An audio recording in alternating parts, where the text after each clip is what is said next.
That all sounded very epic, doesn't it? Bear with me a mo, just because we're posting the link in a few places still. But yeah, I'll stick the. There's the warm-up question there, of course. Which signing has got you scratching your head the most? Because there's definitely a few, I think, that are that will have a few people having a few moments. Like I said, just getting the link into a few places.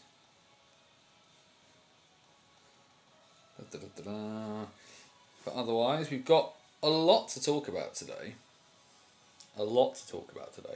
Mostly just because there's a lot of stuff that has happened.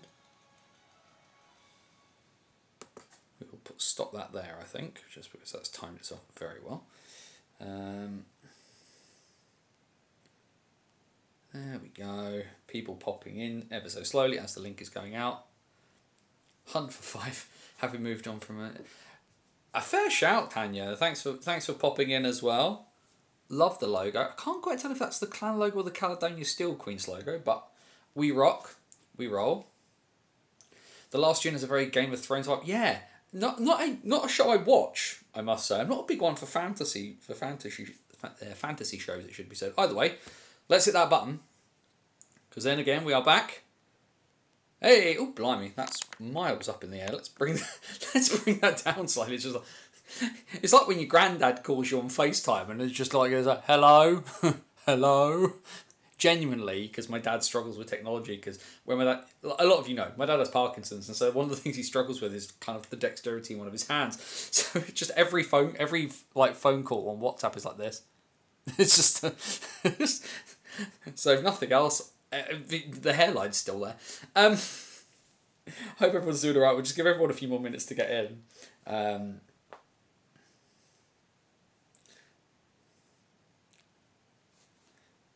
Yeah, But of course, having done a few bits and pieces and prep, Guildford then announced the signing at 6 p.m. So, cheers, social team. So they're not on the graphic. But there we go. We need to get a few bits and pieces up because we have got a lot to talk about, which we are going to. Oh, it is the clan logo. Thanks, Tanya. I couldn't tell because, of course, it's really small on my screen. Because for folk who don't know, I kind of run everything off of like just a laptop, pretty much. But yeah, it looks very similar to the Caledonia Steel Queens logo. Which, if you're in that neck of the woods and you haven't gone, go support them because they're awesome. That I need up. The other thing I need up is the list of a few things from pre-season in the Elite League. Few responses to the question coming in. Lots of people joining in. Andrew Day, of course, here. The social media scoreboard machine himself. Sigala's in. Jamie's in. Ben Callahan. Good evening, sir. John from NHL Rosters. John Akers is in. Mark's there. Good evening, sir. Jamie, of course, is in, who's only caused a mild stir on one of the Facebook groups about the NIHL with his predictions for the season. But it is what it is on that front. Either way, looking at the time, I need to have a quick swig of water out of my awesome Austria Vienna cup. Because I forgot to get my bottle out, so I'm using my cup that I used earlier today instead. Do we remember how this goes? Sort of, because we changed it last time, of course, because, of course, it's going to be a very different season. But either way, guys, gals, and the gender fluid and all beyond the binary, it is Wednesday night, it is 8 p.m, and welcome back to the BOTW What's Current Stream. My name is Anthony Russell, here to take you through the weird, wonderful, and wacky world that is British hockey from all angles from across the lot, from the Elite League down the Elite League through the National Division, through Division 1 and Division 2 in the north and in the south. We are here to look at the last, month's worth of excitement and action from across British hockey. And that, of course, includes our friends in the WNIHL as well. So for those of you who missed last month's bit, and if you've been living under a rock, we are, of course, making some changes here at the What's Current stream. And we will talk about those momentarily, because, of course, we do need to do the bits of housekeeping before we kick off and go too much further. Banners on the wall at wordpress.com, your number one source for all things related all related to British hockey now, because like I said, we're in the process of a transition. You will, of course, in the previous seasons, you will have had banners on the road, match reports from every game I've gone to, and of course this upcoming season, In the Box Thinking, where you will get an exclusive look from inside the commentary position at the Guildford Spectrum. And of course, if you like your long form pieces of content, your stories, the things that the who's, the whys, the wherefores, and what happens, then you have hockey stories from us here at BOTW. We of course go in depth into a bunch of different pieces. Some pieces are written, some pieces are already a visual, but we kind of go in depth onto bits and pieces. So far this summer, what have you had? You've had The Gentleman Flyer, the story of Constantine Cantacuzino, one of the pioneers of Romanian hockey, a man who fought on both sides of the Second World War, genuinely.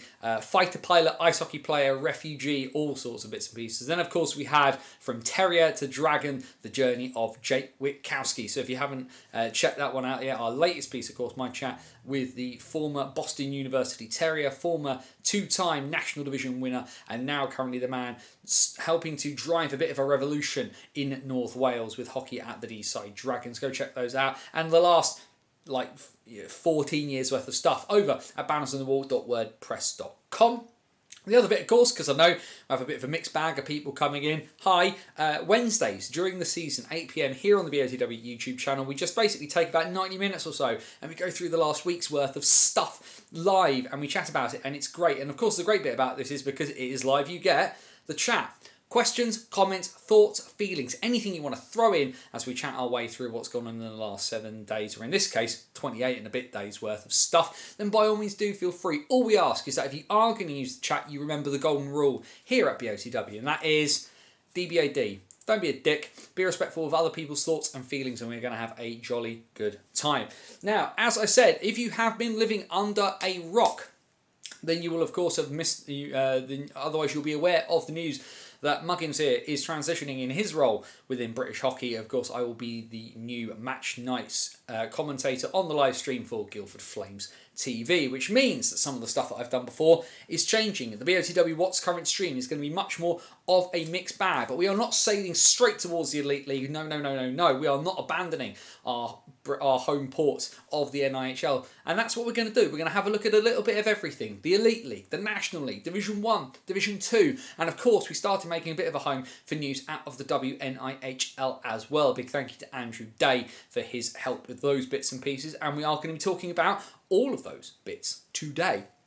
The things that we need to get off the chest, the real big bits of notices, of course, 2 really big important games coming up this Saturday at opposite ends of the country. Last weekend, of course, we had the fantastic UK charity All-Stars down in Cardiff. Over nearly 150 grand's worth of money for charities raised, which is awesome. And that has been going for years and years. But we've got 2 different games happening this weekend that you definitely need to keep your eyes on. This Saturday at the Slough Ice Rink, of course, we have the Berkshire/Bracknell Bees sort of all-star game as the fans sort of look to kind of unite and get together ahead of this season. Of course, the Bees having paused, withdrawn themselves from the National Division for 25-26 to try and rebuild a more sustainable foundation to come back for 26-27 and move forward. By all means, if you are in the South this weekend, do go check that out as well. And then up at the world's most versatile arena, we have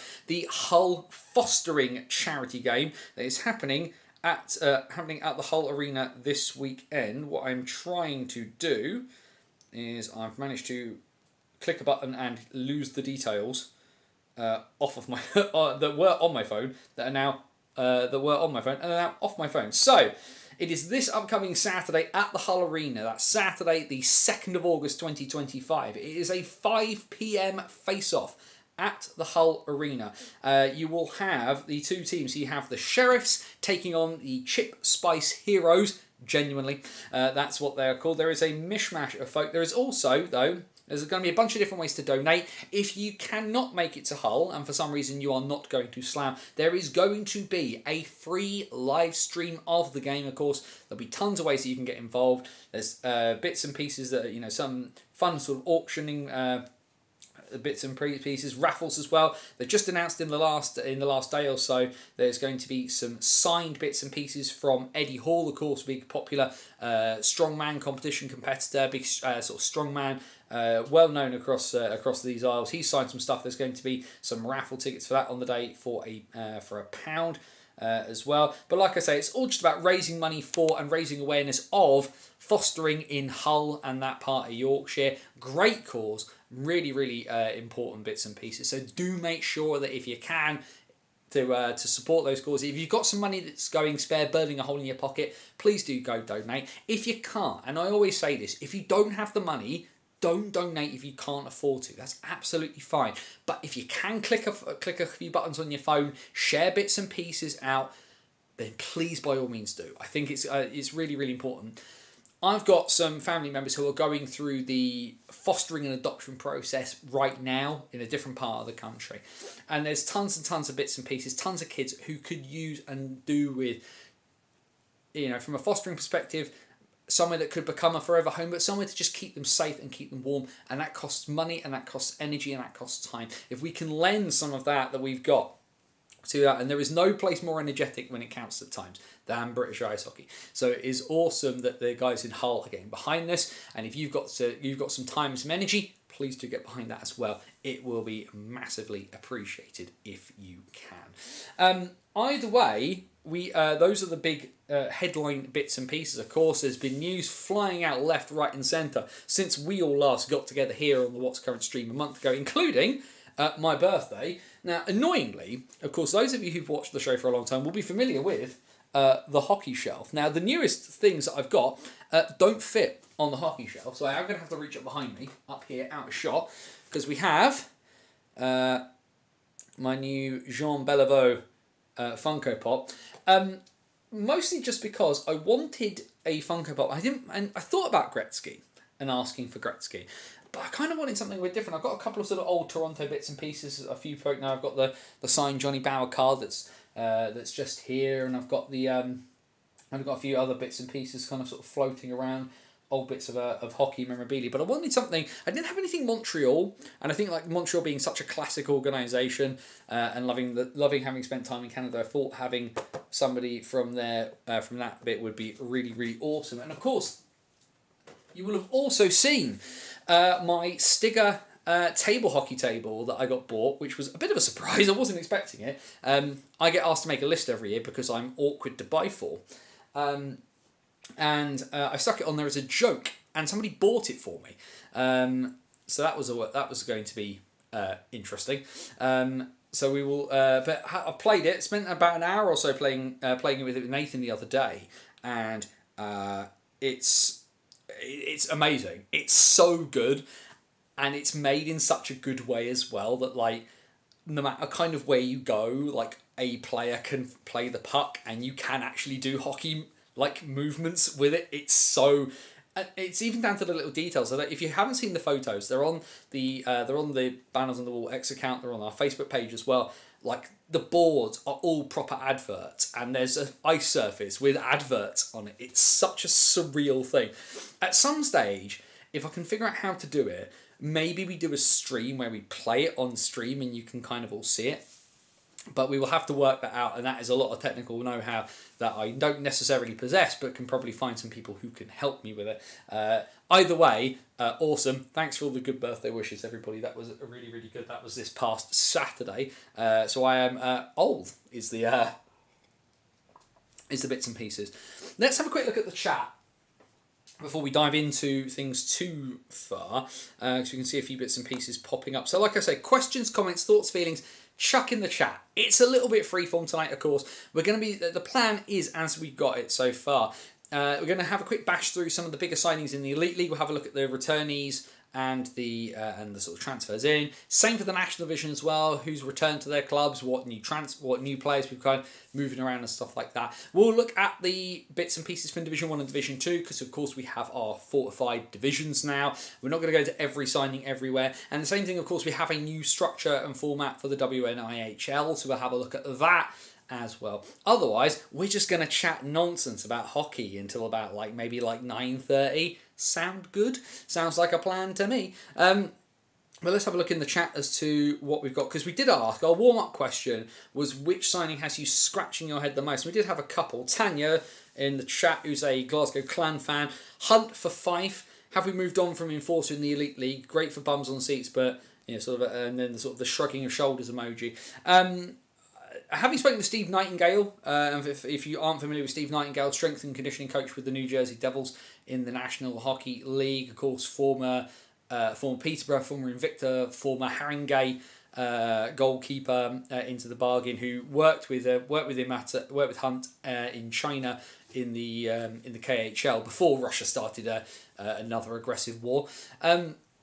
But says he's an absolutely lovely guy, and I think that's probably a chunk of what it is, Tanya. It's less to do with enforcing and maybe to do with a bit of character, because ultimately Fife last year was a dumpster fire. It was not good, and what you want is guys who are able to kind of G everything up and keep things going, keep the spirits high in what is a massively transitional year for Fife. We've talked on this stream before about the fact of how this season is a mulligan for Basingstoke. This year is a mulligan for Fife as well. Like, Fife can finish bottom this year, but if they win like 11, 12, 13, 14 games of hockey, then they're probably fine. Because with brand new ownership, Max Babrea running a hockey club for the first time, and of course you remember that Max has run businesses before, and he's a hockey person, but trying to put those two together is going to be difficult. Of course, he's got Gareth Chalmers across from Glasgow to help with the business operations side. Like, there's people who know what they're doing running the club, but it's doing it in a new place, in a new way. And Fife is Fife, right? Fife is a club that comes with history, tradition and expectation, and ultimately it's going to be a really, really fine balance for Fife this year. But ultimately, turn up and be competitive is pretty much all you need to do in Fife, and Hunt's role is going to be to just kind of help get the fans up and going, get the players' spirits up and bits and pieces like that. So there is a rationale to it, and ultimately we've seen guys who have been big bruises elsewhere, high penalty minutes, come into the Elite League, and their natural hockey ability can translate into getting them points. And yes, it's from a time ago. Whether it's a Brad Cruikshank, whether it's a Brad Voth, whether it's someone player of that ilk. And yeah, Hunt's a little bit of a different body shape. But Derek Campbell, for example, was fantastically productive in the Elite League and still tried to beat everybody up on and off the ice. But there's a rationale behind it. Anybody else? Yes, Jamie had put in as a head scratcher. Zane McKenzie to Coventry, still puzzled with how McKenzie gets an Elite League contract. The short answer there is, of course, one, McKenzie's on a two-way, and so there's an element of development there still for Zane. But the other big thing as well with Zane McKenzie, he works really, really hard. And I think sometimes that people forget just how much hard work gets you noticed in this sport. And I've talked before about this idea of showman and workman, and you need both of those elements. And that's not to say showmen don't work hard, and that's not to say workmen can't be showy, but your roster needs a bunch of different elements to it. Zane McKenzie, from everybody I speak to, works his bag off all the time, never says no to an assignment, will play up front, will play on defence, off the ice. When he's asked to do something from a community aspect for the Blaze, will go and do it at a moment's notice, and gets stuck in and gets involved because he wants to be involved in what's going on. And ultimately, Mackenzie's skill set does not lend himself to playing 25 minutes a night up front and scoring 50 goals. But you don't always need everybody to do that. What Mackenzie has is he has an idea of where he wants to go, and he's prepared to work to do it. Now, ultimately, the fact that Coventry have got him on this two-way as well with Peterborough makes sense, but it's the right way round. Coventry hold Zane McKenzie's contract, and when he's available, they will let him go and play with the Phantoms. And of course, it's a Phantom side that's got a lot of players that he will know, and a setup that he'll be familiar with. But it's a new coach as well. Ashley Tate, of course, coaching the Phantoms this year. Slava Kulikov having moved on. It's a different way and some different usages for Zane McKenzie potentially. But ultimately, how does he get it? Because he works really, really hard to get it. And ultimately, you think of the career Alex Forbes has managed to carve out in the Elite League. Zane McKenzie can 100% carve out a career in the same way. Keep chucking those suggestions in as we have a look through the chat. Of course, Jamie's suggestions about his predictions that he made and his thoughts on the national divisions so far. Basingstoke, Romford and Hull fans not happy with my outlier predictions. I think you're massively off on Hull, if I'm 100% honest, Jamie, because I think the issue for a lot of teams will be stopping Hull. And it's going to be an interesting... And yeah, you say you've spoken to Matty. That's Matty. Matty will tell you it is all about opinions. The Bison, I think, are solidly mid-table at the moment. I think that last import is going to be huge. So that'll be an interesting one. And Tanya getting joining in, of course. Yeah, Braden Burt from the Clan looks a good signing. Yes, he does. The Czech gentleman whose name is on the list that's on the thing I'm going to pull up momentarily, whose name escapes me, is there. Solway 2 and Whitley in the SNL, we've talked about before, 9-team Scottish National League. Of course, they're going to try our best to keep tabs on that as well. Whitley, of course, announcing, just like we all knew they would, Christmas Cup, Whitley versus Billingham. I can't believe that the Billingham social media got away with calling them our weird friends up the road. But there we go. Talking point from G. Talking point, the Evil Empire going for 5 imports. Probably the biggest head scratcher in the National Division so far is the 5 import rolling Milton Keynes Lightning. Bit of an odd one for me. I think like I say, there is a world where a lot of people say, why is Jordan Spadafor back? And I've said before, there is a world where Jordan Spadafor on your roster and going 2 import D and 2 import forwards if you're MK makes a lot of sense. They've got British firepower out of their eyes.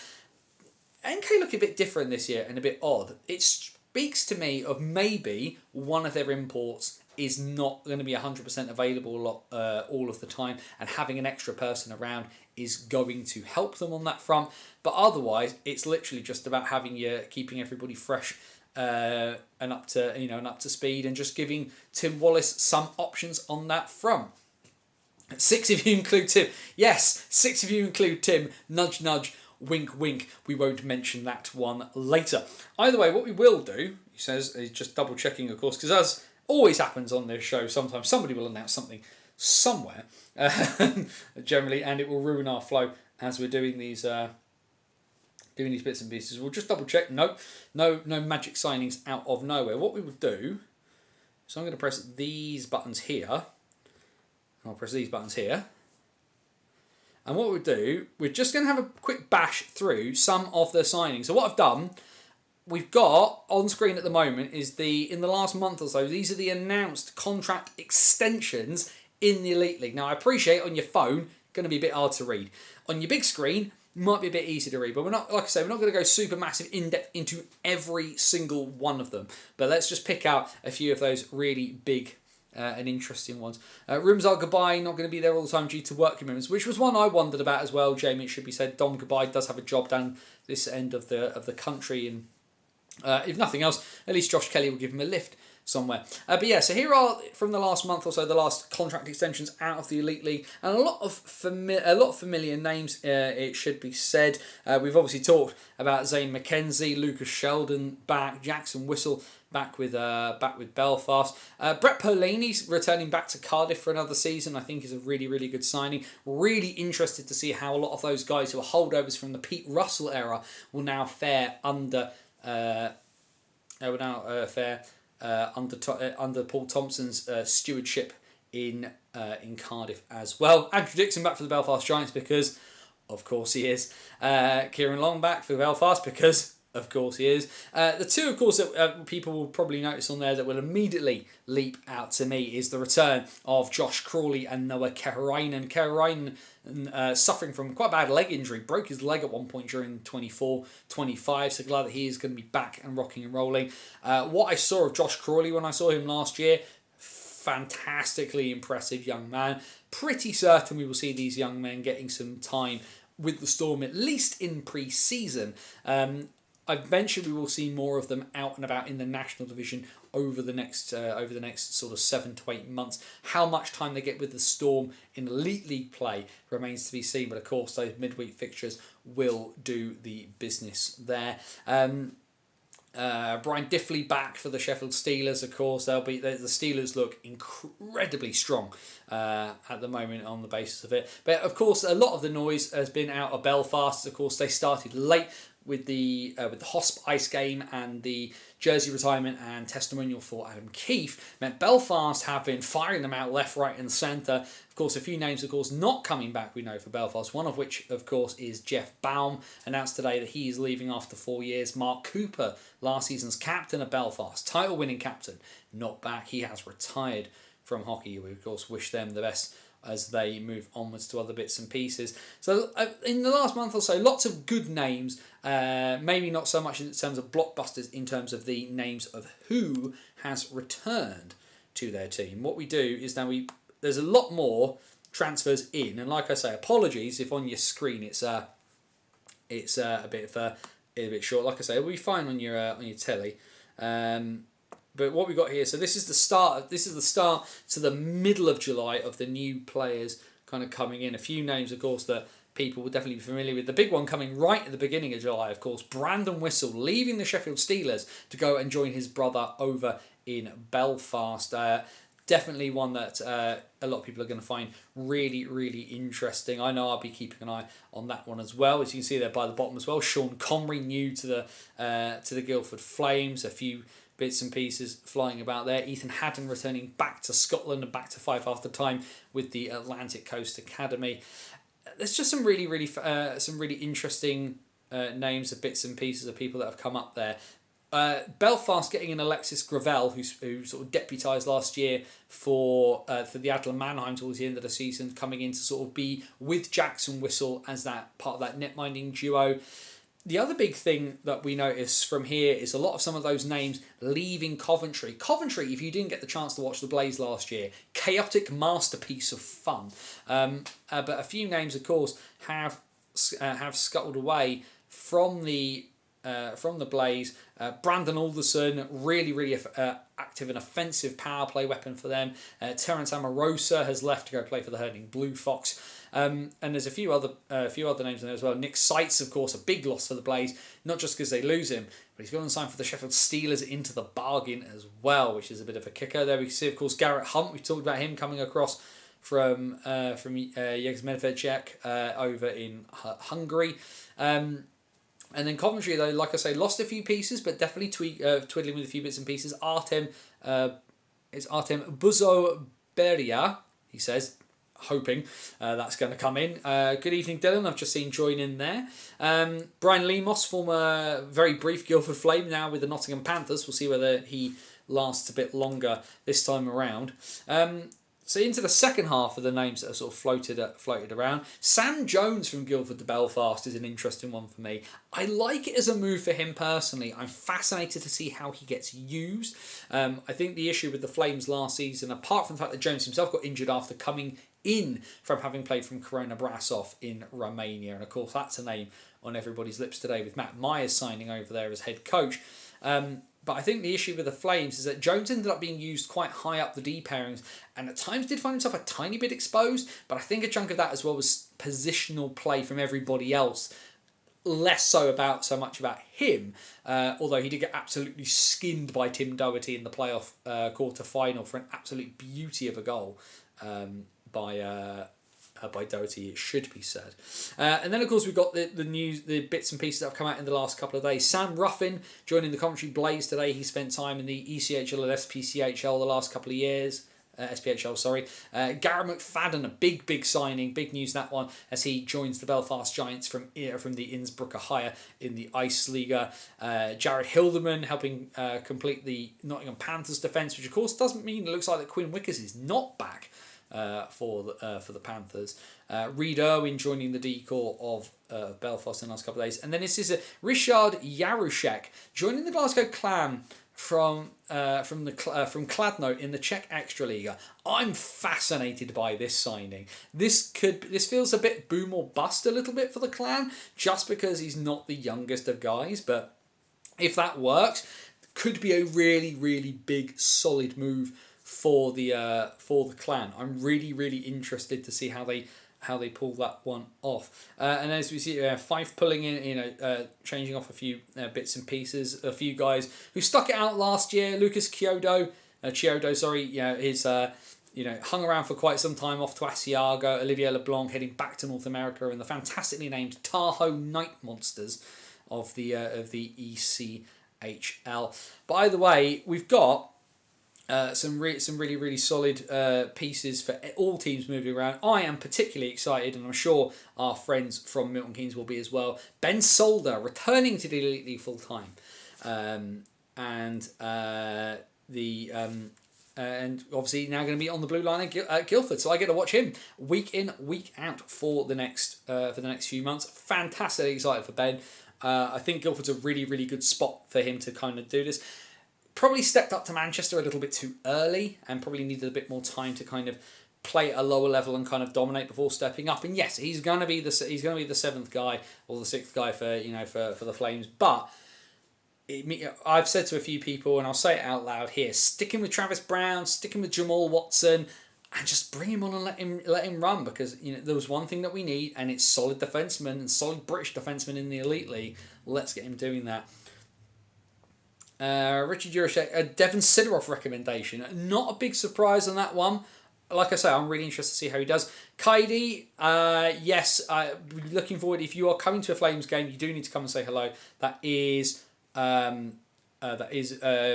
must-do. We should probably try and grab a coffee. And of course, we will talk about why you are having a hockey nomad year like I did momentarily.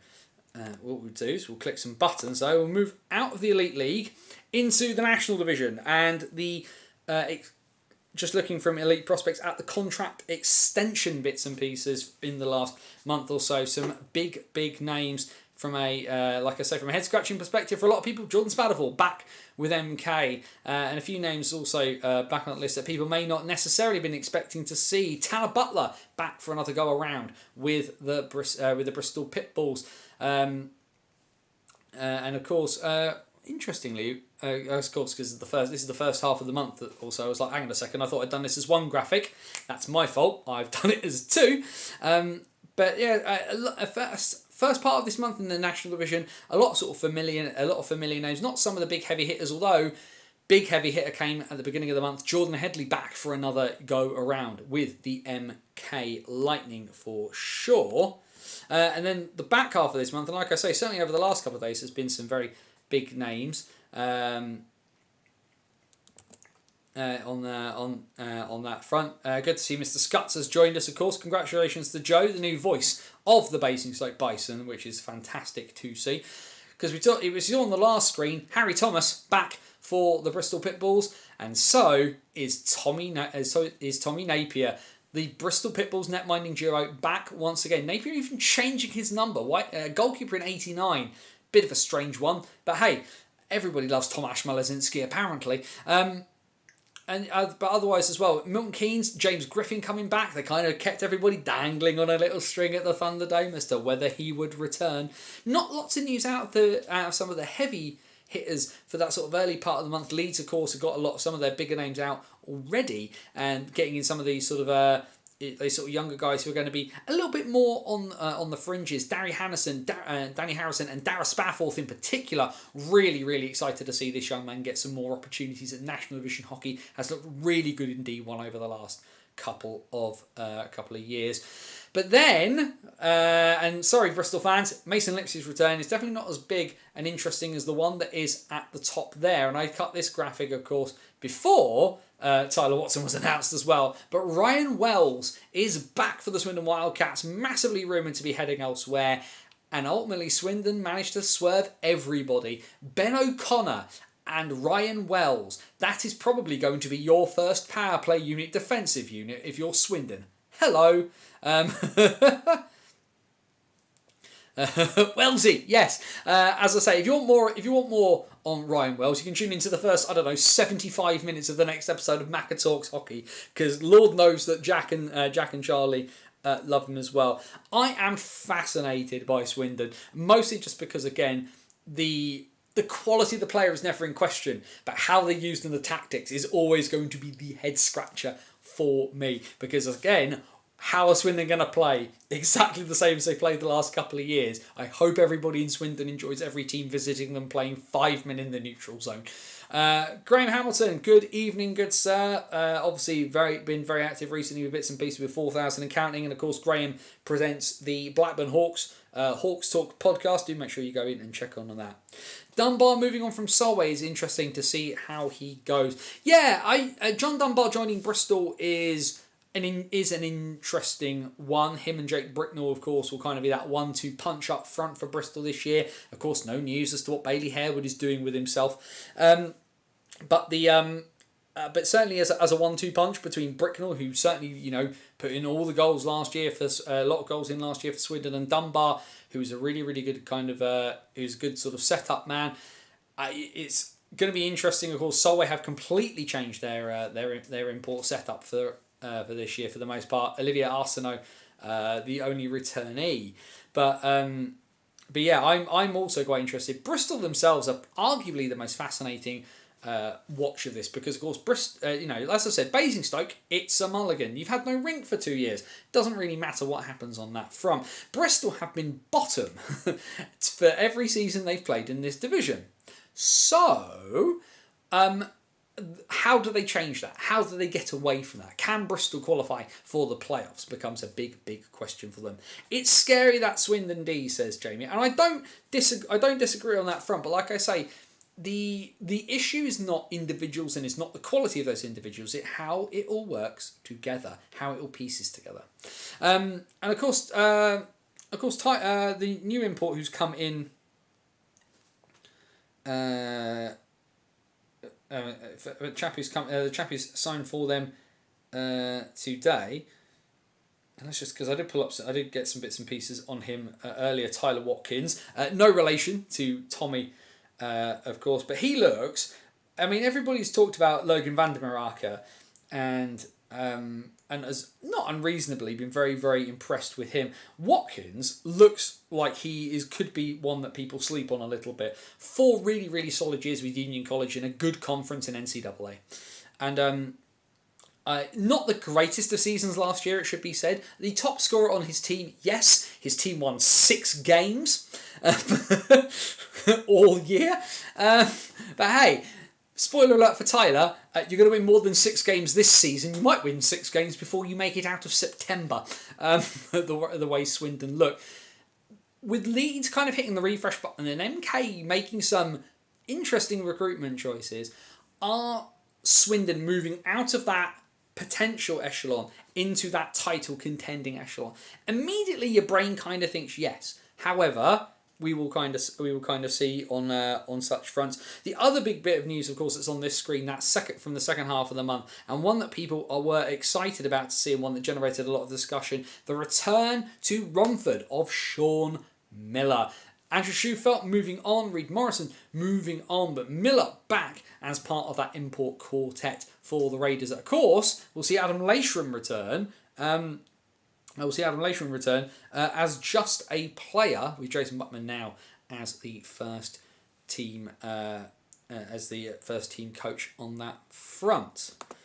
What we need to do, we do need to move on because those are the contract extensions. Then we've got all the movements in and out. So the first half of the month in terms of the transfers moving around in that division, starting back all the way back at the back end of June with Marcus Bradley coming home after time in Canada and America to join the Basingstoke Bison. Tate Shudra moving on from the Sheffield Steel Dogs to the Telford Tigers, which a few people were a bit sort of like they didn't understand why they'd let him go, but hey, he's still in orange at least. And then when it comes to netminders last year, obviously everybody talked about the big two of Sam Gospel and Jordan Headley. Reddy Marr, of course, we knew was never going to move. But when the Bees announced that they were stepping aside, the big question, of course, is what about Max Wright? And Max Wright, well, he's not moving very far at all. Max Wright will take the duties between the pipes for the Basingstoke Bison for 25-26. No backup announced as of yet. My understanding, though, is that the Bison have signed a backup. We will see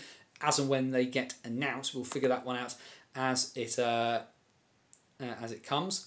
Still the best team on paper, still not the best team on ice, says Joe. No, and like I say, it's always Swindon are as I've said before, I love watching Swindon. Fantastically entertaining team. I know a lot of good people around the team. I love going and watching them there. But they do keep making the same mistakes. Can they not make the same mistakes every year, please? Would be really nice. Because it'd be awesome. I'd be super happy for my friends in Swindon if they got to watch their team lift the trophy. In terms of some of the other changes, of course, we see Bison, of course, signing 3 imports in the space of a couple of days. Zach Shankar joins on D, having played for Toulouse in the French third tier. A bit of an interesting one, that one, but his prior record has played levels highly above that. And then straight out of U Sports, what a surprise, from Luke Spadafora. Yes, the jokes are going to be made. Should be awesome to be seen as well. But Luke Spadafora joining from Trinity Western University in U Sports. A return to the ice as well for Alex Sanford. Massively excited to see Stampy. Also excited to see Alex Rushby getting a full-time, getting some more ice time at a national division as he joins Peterborough for the next year. The Osborne twins, Austin and Dawson, are back from their excursion in America in Tampa Bay to both join the MK Lightning. Should be really cool for that one. And Arturs Mikovics joins the Leeds Knights from Gap in the League Magnus. Who made that poor man stick on a scarf in the middle of July? Not a great idea. Don't like that one at all. Not great. MK, of course, rounded out, got Ilya Korenchuk. He's joined from Sosnowiec in Poland. Should be looks like an interesting forward. Could be, as I said, could be a bit of a Michal Shartek one. Background makes you kind of squint your eyes a little bit, but could be very, very big for them. Swindon, I think they're definitely moving into title contention, but historically Swindon have the ability to joke when prizes are given out. Last two no-show years of Coventry need addressing. Yeah,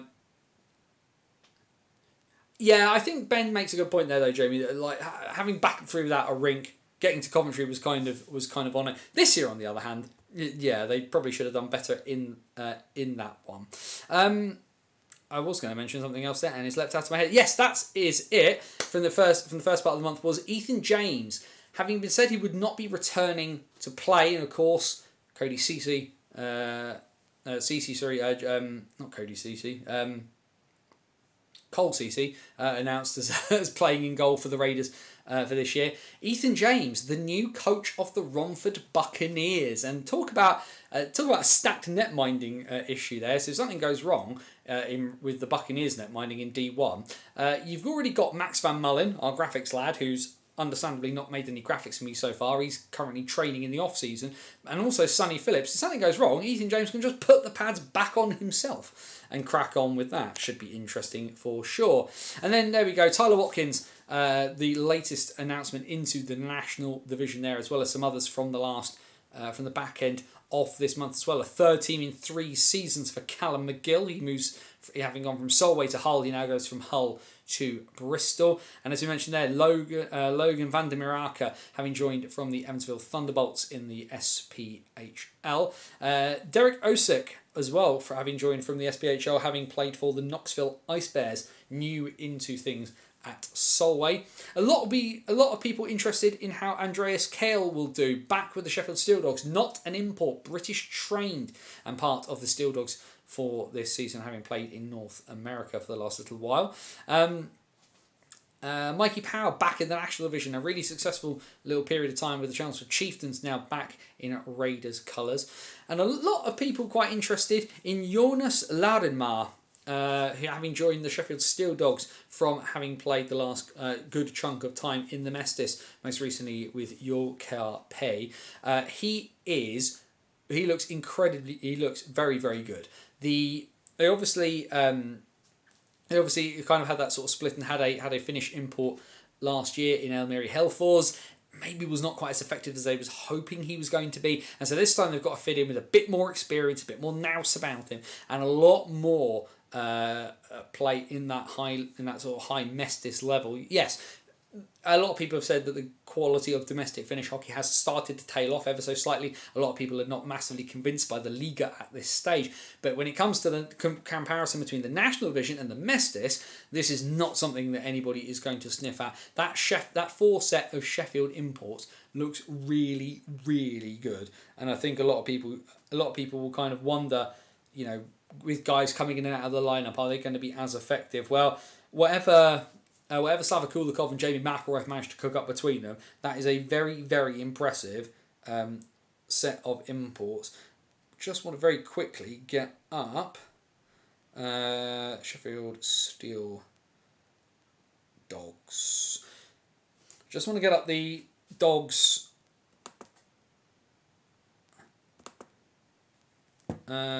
bits and pieces here, because I just want to get up their roster, just to look at their imports very quickly. So CJ Garcia on the back end, of course, plenty of experience with playing in the Elite League with Manchester. Good guy for the Steelers to have in the background should they need somebody to step in. Jonas Ladinmar, who we've already talked about. It looks pretty heavy duty. Walker Summer back from last year, and then Bear Gendunov. Gendunov for me, if he gets rolling, could be a 50-60 goal scorer in this division, given where he's played before, given the numbers that he's managed to draw elsewhere. Also, it should be said, the cousin of a fantastically interesting player, Bear Gendunov. I did mention it when he signed, but his cousin Batu Gendunov plays in the Mongolian League and scored over 100 points in 16 games. So of course we've got all of those signings across those two divisions. So of course people are starting to make their predictions. Who is going to finish where in the table? And I would like to remind you, when it comes to predictions, call your Jets. Just a smidgen. It's only July. Don't need to race. It's fine. It's absolutely fine. Don't you fret, everybody. Without full rosters, it's impossible to know what's going to happen on that front. So don't panic. Predictions are what they are. If you want to make a prediction before August has started, you're absolutely fine. Won't happen here. Never does. What we will do very quickly... Oh no, wrong button. There we go. The one thing we should say, though, of course, before we move on 100% from the Elite League, is that pre-season games for Elite League teams start bright and early. The first games in pre-season will be on the 16th and 17th of August. The Cardiff Devils are getting a massive head start on everybody else. Of course, we've seen a few bits and pieces announced over the last couple of weeks. Teams playing each other. Basingstoke Bison fans can buy home tickets again for the first time since April of 2023. And you better believe that I already have mine. I would not miss that one for the world. But in terms of the Elite League will be back and playing in just over sort of 2 weeks, the 16th and 17th of August, and the Cardiff Devils are back to back against Gap from the League Magnus, and then we've got games on the 22nd and 23rd and 24th of August as well. Belfast warm up for the CHL by taking on Stavanger from Norway. Glasgow take on Herlev from Denmark in back-to-back games on the Friday and the Saturday, and then Sunday the 24th, Cardiff. Saturday the 23rd, Nottingham take on Concordia University Stingers from Concordia. Where are they? Sorry, Montreal, Canada. There we go. And then the Stingers will take on the Cardiff Devils the following night in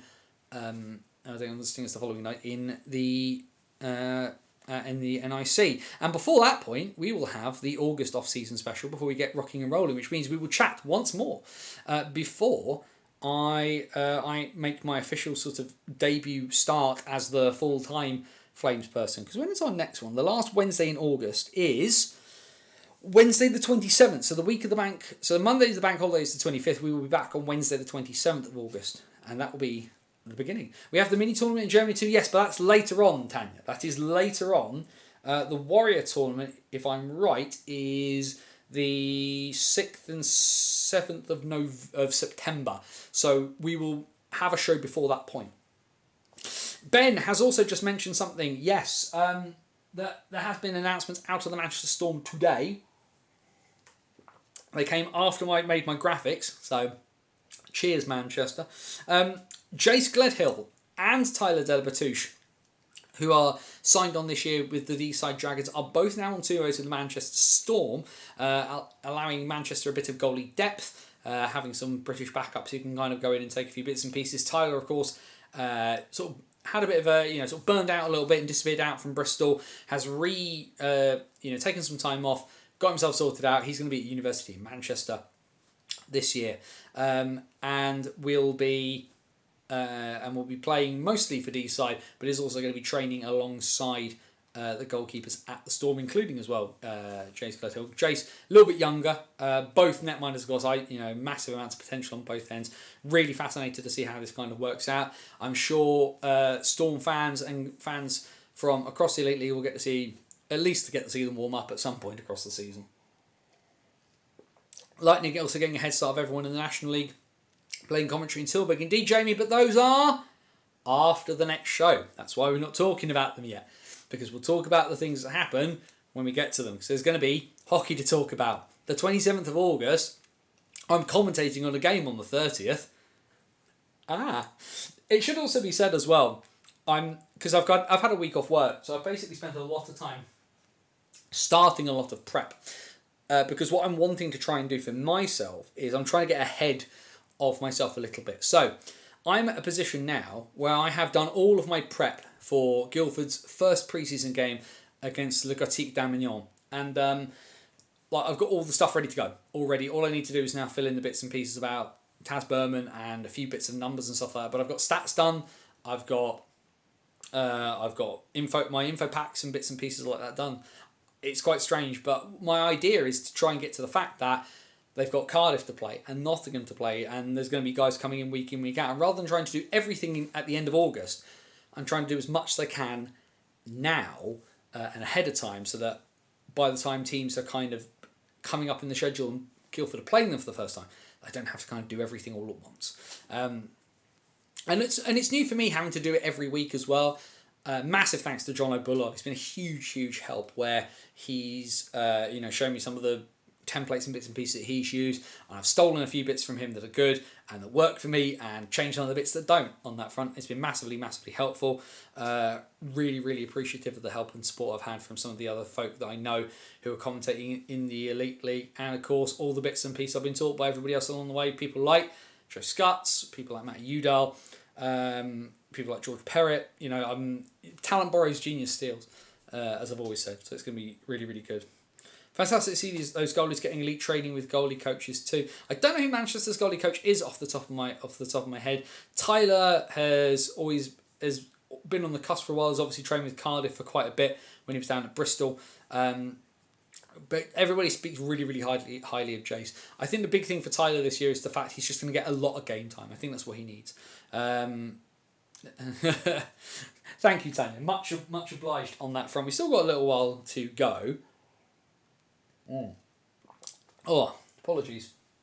Talking so fast and needing a drink on that front. What we'll do very quickly though, just looking at what's in the chat, we will just very quickly head back to the graphics, because we need to talk about Division 1 and Division 2 of the National Ice Hockey League structure. The Scottish National League already set up. We already knew what was happening there. And of course, we'll have a very brief chat just about the fact that we've had the confirmations and the fixtures are out for the 4 leagues in Division 1 and Division 2, North and South. So, with Whitley Bay moving on, and the Warriors deciding to join the SNL for reasons that we've already talked about, and you can check out, of course, in Hockey Stories, where we talked to Willie Dunn, the Warriors GM. We have now an 8... there, I can count, can't I? 2, 4, 6, 8, 10. 10 teams in Division 1 North. The Billingham Stars will return to defend their various crowns. Blackburn, D-side, massive amount of strengthening. Solihull looking very solid as well. And where Whitley have walked away, we of course have the new faces in Division 1 North of the Telford Tigers, 2. so dominant in the last few years in Division 2. A lot of people wonder whether they in Sutton would take the chance and step their way up, and the Tigers have bitten off the hand, as it were. We also now know that the Sheffield Scimitars are getting investment from the Steelers and will be going orange for the upcoming season themselves as well. I personally never liked that colour scheme as well. I do think that keeping the blue would have been better, but such is the way of things. So there we have 1 North. Billingham, Blackburn, Deeside, Hull Jets, Leeds Knights 2, Nottingham Lions, Solihull, Telford 2, the Widnes Wild, and the Sheffield Scimitars. And then, I mean, Kaidi, I don't know if you're still watching, but of course she alluded to the fact that Kaidi will be on a nomad year, because the news that we had is the Oxford City Stars have stepped away for 25-26. The club transitioning itself to being under the auspices of the junior club and being run in a cohesive and slightly different way. We had seen about the fact that Oxford, just lots of guys signing elsewhere, a lot of guys signing in Division 2 for the Rising Stars, and only one announcement out of the City Stars in terms of an actual signing, which was netminder Brandon Stones, who's now kind of cut loose into the ether. But the Stars will be spending the year sorting themselves out to hopefully return back in 26-27, which leaves us with 8 teams in Division 1 South. And of course the new masters and the Division 1 national champions from Coventry, the Slough Jets, will be looking to retain things. So of course, when you knock back Ben Painter and the Streatham Redhawks, they always go away and scratch their heads, and you definitely can't look past the Chelmsford Chieftains, now fresh with Buckley money and everything as well. But lots of exciting hockey to be played in Division 1 South. And how will Romford fare under head coach Ethan James? So there we have 1 South. The Cardiff Fire, the Chelmsford Chieftains, the Invicta Dynamos, the Romford Buccaneers, the Slough Jets, the Solent Devils, the Streatham Redhawks, and Swindon Wildcats 2. Of course, we will definitely be keeping an eye on our friends in the Romford Buccaneers because, of course, of our boy Max Van Mullen, our graphics supremo, who will be returning for 25-26 when we get round to it. Into Division 2 in the north, and as we know, Telford 2, the champions, the all-conquering heroes, stepping away from Division 2 North to take their chances in Division 1, which leaves us with a 9-team league. Only 1 team will miss the playoffs this year. The other big bit of news, Sheffield Titans not involved in this little bits and pieces that are going on with Sheffield. The Scimitars, the Steel Dogs, of course, locked into the Steelers. The Titans will be on the outside looking in. The big change, though, the Deeside Ducks are no more. They are now known as the Deeside Dragons 2. So they will join in for a 9-team Division 2 North. That leaves Sutton as what most people will say is the clear favourites, but we wait to see what happens. Don't sleep on the Billingham Buccaneers. Altrincham Aces, Billingham, Bradford, Coventry NIHL Blaze, Deeside Dragons 2, the Kingston Sharks, Nottingham Lions 2 return as well, along with the Sheffield Titans and the Sutton Sting. And then in Division 2 South, a pretty jam-packed league. We do know that Peterborough Phantoms, of course, were talking about moving up, but it seems some of the movement and bits and pieces around Slava Kulikov's departure have meant that Peterborough will stay in Division 2 South this year with the look to move up for 26-27. But it does mean we get the return of the battles between themselves and the league champion Guildford Phoenix. A new team, though, as well joining the party. 2 new teams, in fact. The MK Thunder stepped down from Division 1 South into Division 2, something we talked about on this show quite a lot over the last couple of years, something that we felt was probably best for all concerned, given the problems that the Thunder had being competitive at Division 1 level.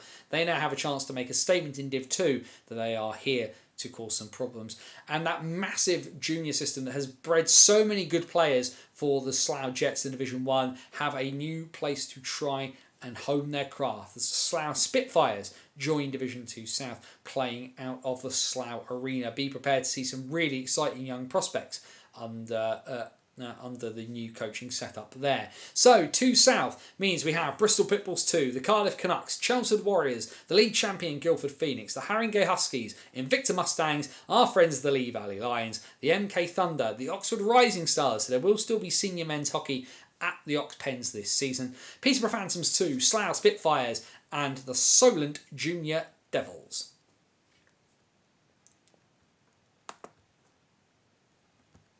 So remember, all of the fixtures are now out for all four of those divisions. Make sure that you check out those bits and pieces. They are very, very much.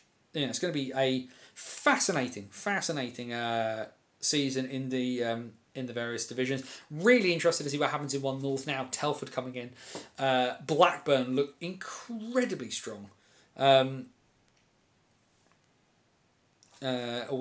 I'm interested to see what happens there. For me, Solihull, please use your social media. Like, things exist beyond Facebook, please. It'd be really, really helpful if you could kind of join in the party with the rest of us. Questions, comments, thoughts, feelings, anything else anybody wants to chuck in, please do.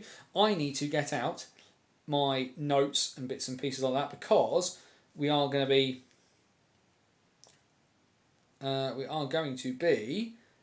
just double checking a few bits and pieces here, just chatting momentarily about the WNIHL structure. Andrew has done us a solid and helped us out with a few notes and bits and pieces on that front because, of course, we want to talk about as much as we possibly can, but I'm just trying to get up the extra bits of notes I have. So I've got Andrew's notes, and I've got Andrew's notes, and I've got my own notes.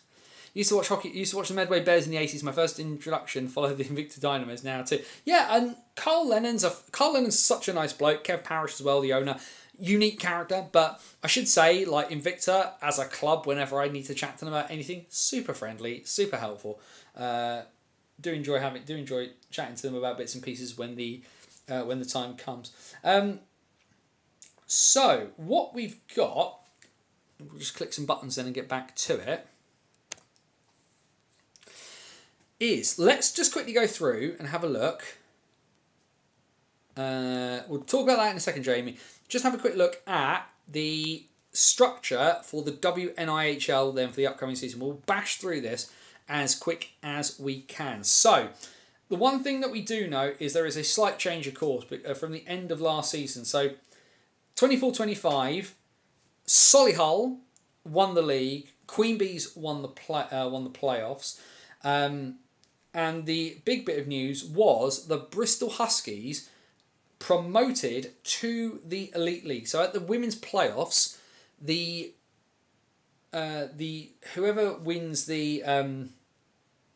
whoever gets through the league and playoffs from Division 1 in the WNIHL plays the bottom team from the Elite League. The winner of that game plays Elite League this year.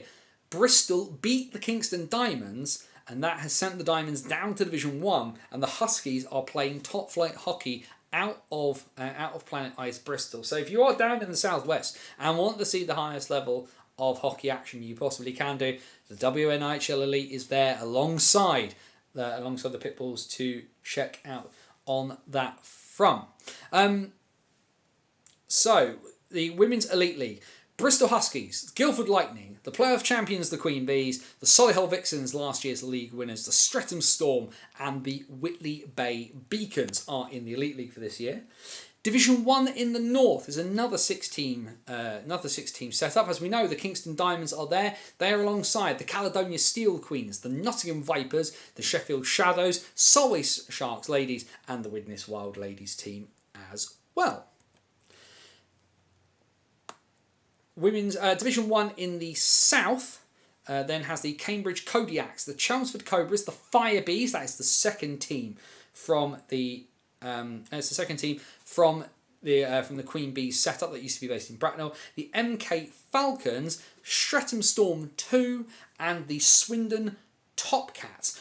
So Cambridge are promoted into Division 1 this year. They won the WNHL 2A South League Cup and playoffs last year, so all conquering from the division below and then stepping up. Streatham Storm 2 have also come up from Division 2A as well. And then what we have in Division 2 is there is two conferences in each Division 2 North and Division 2 South. They have been named the Valerie and the Elizabeth. So Valerie for Valerie Wilkinson and Elizabeth for Elizabeth Morley, of course, familiar names from having their support of British hockey and women's hockey over the years. So if we look into Division 2 in the North, the Valerie Conference has the Blackburn Hawks, Kingston Diamonds 2, the Leeds Roses, of course, the women's set up there at Leeds, Sheffield Shadows 2, the Telford Wrekin Raiders, and Whitley Bay Beacons putting out a second team into that North Valerie Conference. In the Elizabeth Conference, ended up just the 5 teams. Leeds Thorns, so another Leeds women's team. Kingston Diamonds 3, putting out another team there. The Caledonia Steel Queen Bees, not to be confused with the Queen Bees or any other bees anywhere else. The Manchester Storm and the second team from the Nottingham Vipers. So those are the 2 parts of Division 2 in the north for the women.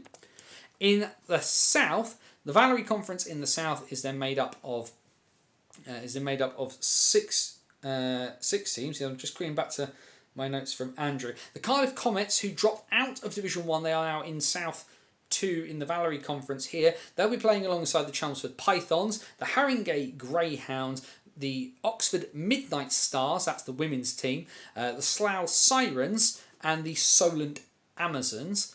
And then in the South Elizabeth Conference, we have the Bristol Huskies 2, Cambridge Kodiaks 2, they are a new team into the structure, as are MK Falcons 2.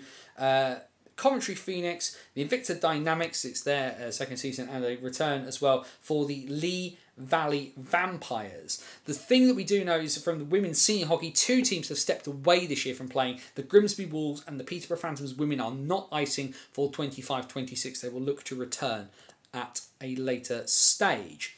And then the last part of the WNHL structure is the under 16s divisions. We have in the north, under 16 women's teams that making up that division are Billingham Stars, the Caledonia Iron Maidens, Deeside Dragons, Kingston Diamonds, Leeds Junior Knights, Manchester Storm, Nottingham Vipers, Sheffield Shadows and Whitley Bay Beacons in the under 16s in the north. And in the south, a slightly smaller division, but a good mix there. The Bristol Huskies Puppies, Chelmsford Rattlesnakes, the Ice Bees, so the under 16s team from the Queen Bee structure, London slash Haringey, which I think is a bit of a mishmash of bits and pieces. The MK Storm, the Midlands Wrekin Raiders, so an under 16s team out of Telford, and the Swindon Top Kittens to feed up, of course, into the Swindon Top Cats.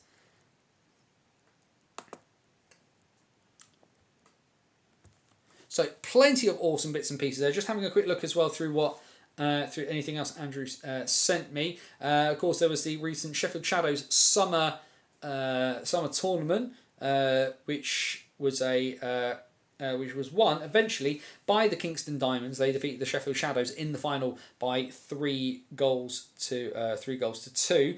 Looking at some of the other women's bits and pieces we do have, of course we do know there will be a few more women playing in the NIHL this upcoming season. Ellie Wakeling and Abby Sylvester are back for the Romford Buccaneers this year. Mackenzie McNamara, who won the Elite League playoffs with the Queen Bees and was all-star netminder in the playoffs in the WNIHL. She will be back in NIHL 2 South with the Cardiff Canucks for 25-26. For other lots and lots of signings and bits and pieces that I mentioned around, Andrew sent me a big long list which we are running short of time to go through in its entirety. But what we have, of course, as well, like I say, we have our 9 teams as well in the Scottish National League. I do apologise for having not made it graphic, but we have talked about them at length. But what we will very quickly do is just pull everything back up on my phone, just so that we can refresh people's memories of bits and pieces. Because of course the fixtures were released for the SNL. They came out on Saturday on my birthday. So things from the SNL, 9 teams of course, 8 teams qualify for the playoffs. It will be quarterfinals and 4 teams into the playoff weekend. Scottish Cup, because of there being 9 teams, Solway Sharks, SNL and the Whitley Warriors will have a play-in round to get that 8th spot in the Scottish Cup. League games on the 14th of September and the 18th of October will double as home and away qualifiers in those games. Highest aggregate score will put them through. The winner of that tie between Solway and Whitley gets the honour of playing Paisley in the Cup. Kilmarnock will take on Aberdeen. North Ayr versus Edinburgh. Dundee versus Kirkcaldy. So there, of course, are your teams there for the SNL season. Paisley Pirates, Kilmarnock Thunder, Aberdeen Lynx, North Ayrshire Wild, Edinburgh Capitals, Dundee Rockets, Kirkcaldy Kestrels, and the 2 new teams called Solway Sharks, SNL, and the Whitley Warriors. I'm going to have a quick swig of some water because my throat's going dry. or Shamey put in the chat. Wondering how many Lightning could possibly take up to Dumfries for the Solway doubleheader in January. I think it depends. I think it will depend how you do it. Don't think people will book that just yet. But the Barmy Army travel. The Barmy Army travel for all of the jokes everybody makes about MK fans, and you can make them. But they do travel in numbers. Great to see as well from MK that a lot of their streaming crew are back. Have a lot of time for Mike Walls and Harrison and the crew. They do the best. They do a really, really good job with what they get. Really, really interested to see how a lot of teams travel this year. Of course, the cost of things are going up.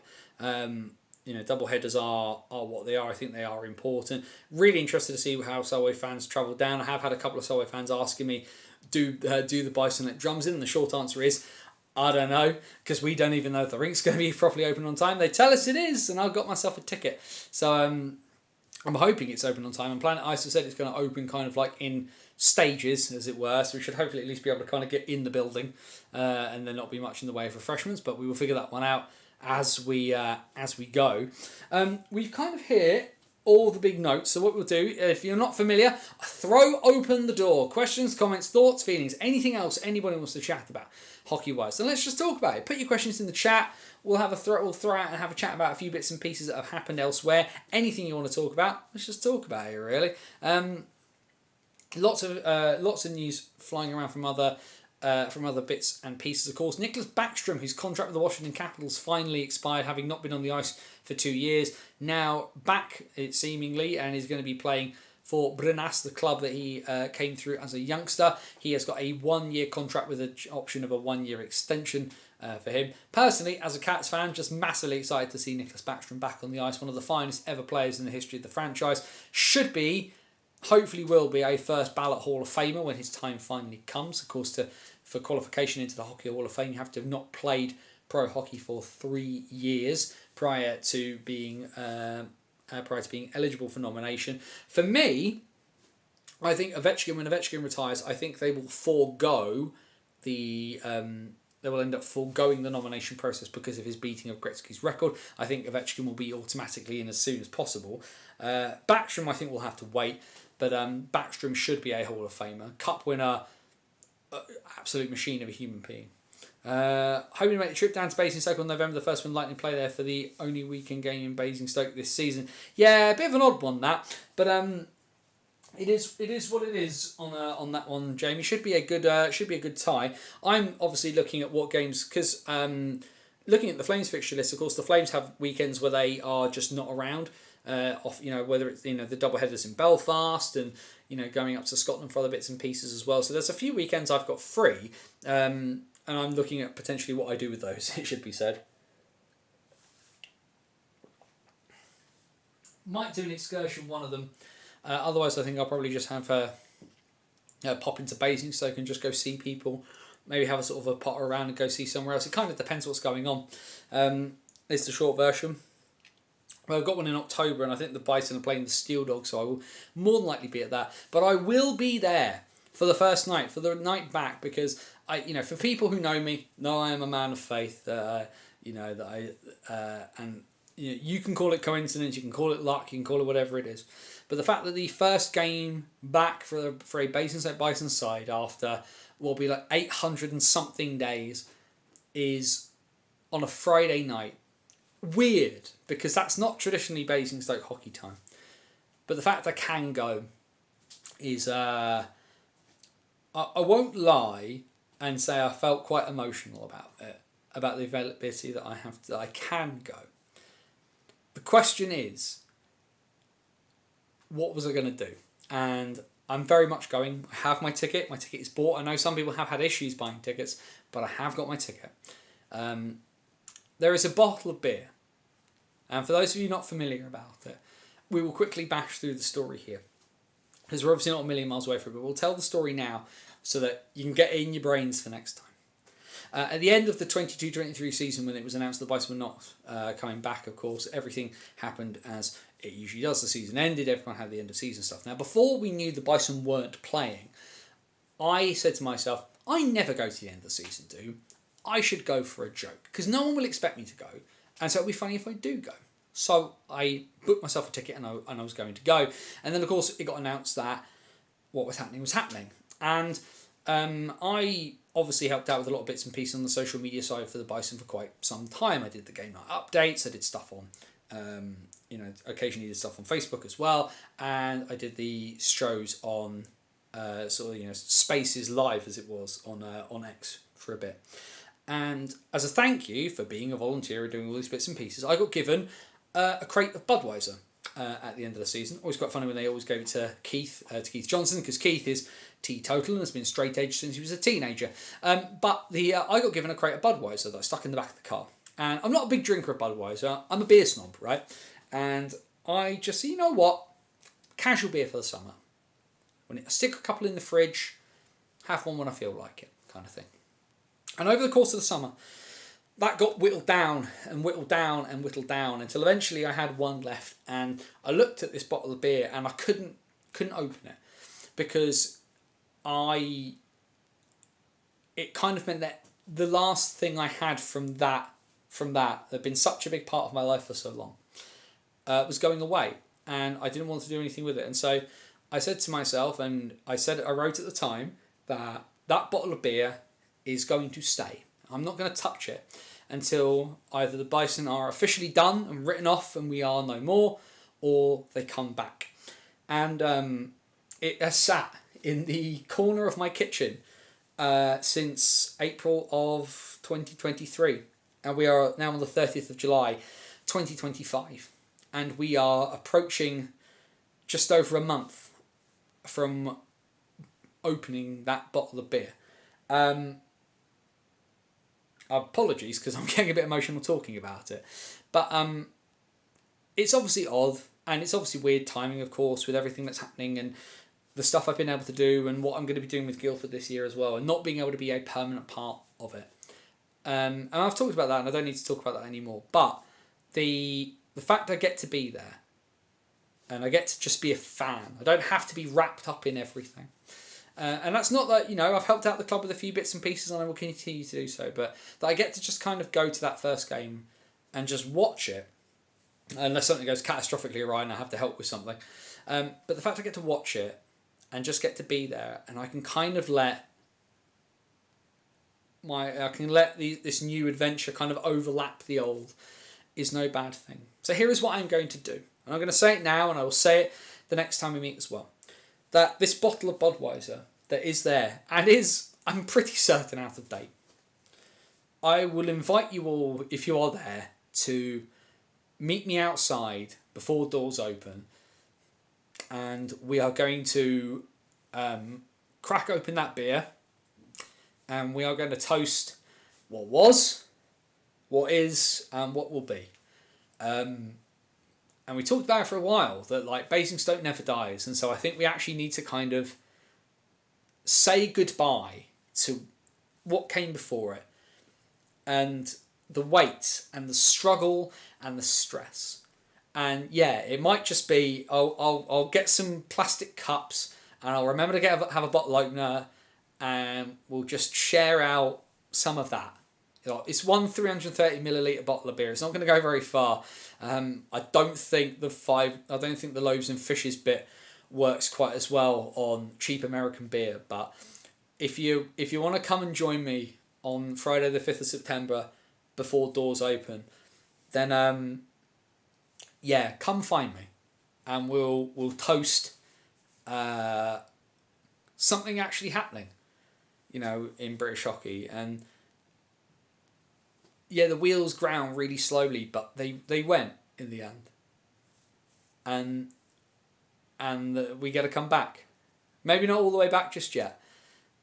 We need the juniors, we need the Buffalo, we need our ice dancers, we need our synchros, we need the whole lot. We need everybody back for it to kind of really round itself out. But yeah, I said that bottle was going to stay shut until we were gone or we were back.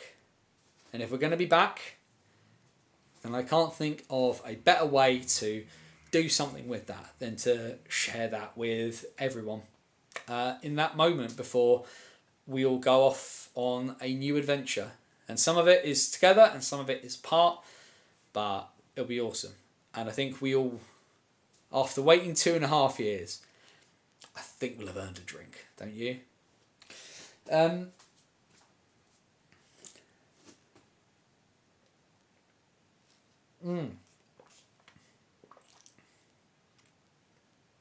I know you'll be there, Mark. You can't have it all. But yes, the plan is I'll have it with me. We'll crack it open. We'll get a few bits into plastic cups. Have a quick toast, and then we'll get rid of it because, like I say, 2.5-year-old Budweiser. I don't fancy its chances. I don't think it'll be good, but it'll be cathartic, and I think that's kind of the point of it. And I think we will we'll find a way to kind of commemorate it as it should be commemorated. And then I've got to be really careful because I've got to commentate the next night and drive home. So should be good. Trust me, mate, there's not going to be enough to do any damage to anything. I don't think. And I should say as well, as we will be playing the Swindon Wildcats this evening, so I know a few of them will be listening, Swindon fans are more than welcome. We're cousins now, right? Or are we still the red-headed stepchild in the corner? Looking forward to it though. Like I say, the fact that hockey is back in like a couple of weeks is pretty crazy. Because where are we? Saturday is the Saturday's the 2nd, so one. Yeah, so we are like 2.5 weeks away from a British hockey team stepping back on the ice in anger, which is pretty crazy. Yes, I figured you would do, Mark. Got to do it properly, especially in the penalty box. But yeah, like it's pretty mad. I'll show you all next time. I won't do it now, but I'll show you some of the prep that's kind of been going on, bits and pieces. Like I say, starting with who we're facing first. Like I say, Amiens, good to go. Cardiff started. Nottingham, of course, are the 3 home fixtures for the Flames in pre-season. So started on Cardiff. They'll be worked on over the next week or so, and then I'll get on to Nottingham and then work my way through the teams that as Guildford are kind of due to face them, kind of thing. So of course we know things will change. It's British hockey. But yeah, what else have we got going on at the moment? NZIHL still rocking and rolling. Australian League still rocking. Rocking and rolling. Interesting one in Australia, of course, as well, where the Canberra Brave, the current champions, have taken the league to court because they can't agree on the different. They have differing interpretations of the import rule, because there is an import who is a dual national, Croatian and New Zealander, who's represented Croatia in the IIHF World Championships. But in the past, the AIHL ruling has been not on who you represent internationally, but where your passport is. And because New Zealanders do not count as imports in the AIHL, Canberra say he's not an import. He's a New Zealander. He counts as a local. And the AIHL have said he's played in Europe. He counts as an import and he represents a European country. He is an import. And so they've gone to court about it, apparently, which is pretty bonkers. Lots of crazy stuff going on there. Of course, we'll be keeping tabs on a few bits and pieces. Rob Lakovic still tearing up trees with Perth. It does look like it's Melbourne Ice's league to lose at this point, but of course, the business end does funny things to people.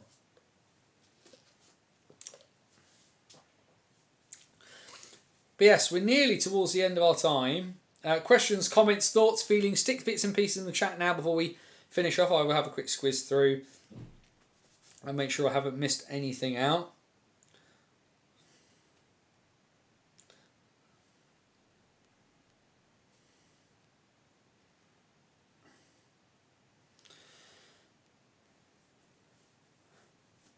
I think we are blessed as Bison fans that we are coming back. Some teams may have not been so lucky. No, and I think a lot has to be said for the situation, because I think there's something to be said for the amount of different elements to it that made it complicated, almost harder to kill it than bring it back. But I think there's a lot has to be said for, irrespective of whether it's Sally and Jean Cashman, whether it's Stuart Tempest, whether it's even down to the councillors on different sides of the political spectrum just pushing and pushing and pushing and pushing, and even folk within, some of the folk within Planet Ice who we know, who I know have been trying to do their bit as well. Like, it's happening, and I think that's just the biggest thing there. Interested as well now that a new contract will kick in November for running of the leisure facilities in Guildford. So interested to see what changes that potentially makes for the Flames, but we'll ride that one out as it comes. Obviously, of course, like you say though, Mark, what happens in Oxford? So Oxford, of course, is an interesting situation, of course, as well. Like I say, the Rising Stars out of nowhere now suddenly the number one men's team in that rink. Oxford Juniors are still there, but the City Stars left sort of scratching their heads as to what they do and are kind of resetting for a year before hopefully returning. Had a lot of fun at City Stars games. It's a real shame that they're not able to continue in that sense, and it's left folk like Kaidi, like her like a lot of people I've met there. Will they? I hope they kind of migrate towards the Rising Stars, towards the Midnight Stars, but as well, take the opportunity to correct, a nomad year. Like Kaidi has mentioned, it'll be fantastic to kind of hopefully see Oxford folk around. Basingstoke is nearby, Slough is nearby. I realise Swindon's a bit of a dirty word in Oxford to some people, but you got the Cats, you got Division, Swindon Wildcats Division 1, where you're potentially looking down the barrel of two sets of father and son playing for the same team at the same time, which I think is potentially a world first in ice hockey. I need to speak to some people on that front, actually, because I want to see if we can work that one out as to where that is on the line. There's a chap I know who I need to touch base with on that. But that's, like I say, if you're an Oxford fan, you'll be welcome wherever. And hopefully, like they said, that this year is just a year of just kind of a recalibration for the City Stars to bring Division 1 hockey back into the Ox Pens, because it's a fantastic. It was in my time when I was a nomad.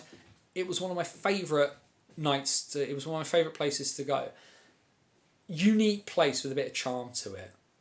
My barbecue chicken and cheese paninis that I don't get to have anymore. Lovely folk involved with the supporters club and some of the players that I met, and the folk in the DJ box and everything like that. And it's just a shame that night has kind of gone, but I really, really hope that folk in Oxford get behind the Rising Stars, get behind the Midnight Stars, get behind the juniors, because ultimately there's a lot of scope to do stuff in Oxford, I think, and it just needs the right hands to do it. And I realise the last couple of years have felt pretty tumultuous, from such promise a couple of years ago to it not really panning out, to last year where everything was kind of thrown together really slapdash and it was hard to get results and it felt like a grind turning up at times, but people still did because it was their club. And now it's all just, like I say, it all just feels like it's on pause. Keep pushing is the message to folk in Oxford. Push, because when you push you can get results. It is not all in vain. And I think of my friends on the Isle of Wight, and I think of my friends friends that I met who lost the London Racers, who lost the Newcastle Vipers because it was just too much and there were too many things stacked against them. But you can do it. You can step away and come back. With D-side not having access to their rink for months at a time, and the Bison coming back. And I think as well now of my friends from the Bees who were forced out of Bracknell when the rink closed and have put up with this weird situation they've had in Slough for the last couple of years, and are now in this place where they feel like they have to step away, and there's people almost laughing at their misfortune. But it is. Nothing is insurmountable until the door is closed. And if the door has not been closed, you don't have to. You're not done. You're not done until it's done. And like I say, I'll be breaking open a bottle of beer to prove that in a couple of weeks' time. Last call. Questions, comments, thoughts, feelings, anything you want to chuck in before we go. As I said, we will be back Wednesday, the 27th of August, 8 p.m. here on the What's Coming stream. And that will be, I think, the start of going back to weekly. I'll have a chat to Max to make sure the graphics can get done, and we will kind of work a few bits and pieces out from there. But yeah, I think that will kind of be the plan. We will we'll get back to, we'll do the 27th as our last sort of monthly off-season special, and then we will roll into chatting again on a weekly basis. Now, we will see what happens, and the format will chop and the format will change as I kind of settle into what I'm doing. But it's exciting, and the pressure is the privilege, the challenge is the charm, right? Let's see what we can do. Let's see what we can do about it all, and keep shouting about it. And yes, I've taken a role in the Elite League, but British hockey is bigger than the Elite League. British hockey is bigger than is the whole thing, and as we now know, that unification sits on the horizon potentially. There is a lot to be talked about. We will see when the meat comes onto the bones. Yes, talk of street hockey bits and pieces with money from the NHL, and yes, one unified governing body. We will be keeping our eyes on all of it, and let's do it all together as we have done for the last little while. Wednesday nights at 8 p.m. Let's get together for 90 minutes worth of hockey chat and excitement. Of course, the other thing you need to remember, tomorrow night, 8 p.m. Thursday the 31st of July, 8 p.m, our friends from Door 14 Hockey will be back. Do check them out. A great way to get a double dose of British hockey coverage this week for sure. Do make sure that you go and join Marty and John and the gang over at Door 14 Hockey. Search them out here on YouTube or your podcast provider. It'll be awesome to see them. And of course, Saturday, the Bees game in Slough, the Hull fostering charity game at the World's Most Versatile Arena. That game faces off at 5 p.m. and there will be a YouTube live stream for that. Make sure you keep your eyes on socials for the links to that. As for me, I'm off to go see my dad this weekend and chill for a bit. Because as we've seen, there's a lot happening. There's a lot to come. We'll call it there, shall we? bannersonthewall.wordpress.com, your number one source for all things related to British hockey. Make sure you check out the latest of our Hockey Stories pieces, from Terrier to Dragon, the journey of Jake Witkowski. Of course, you have our chat with Willie Dunn, the general manager of the Whitley Warriors, in Hockey Stories, as well as the Gentleman Flyer, the story of Konstantin Cantacuzino, and everything else from the last 14 years of our coverage of British hockey over at bannersonthewall.wordpress.com. Of course, we are on all the social bits and pieces. The link is down there in the description to our accounts on X, Blue Sky, Facebook, all of the great bits and pieces, as well as our virtual busking hat over at buymeacoffee.com/BOTW.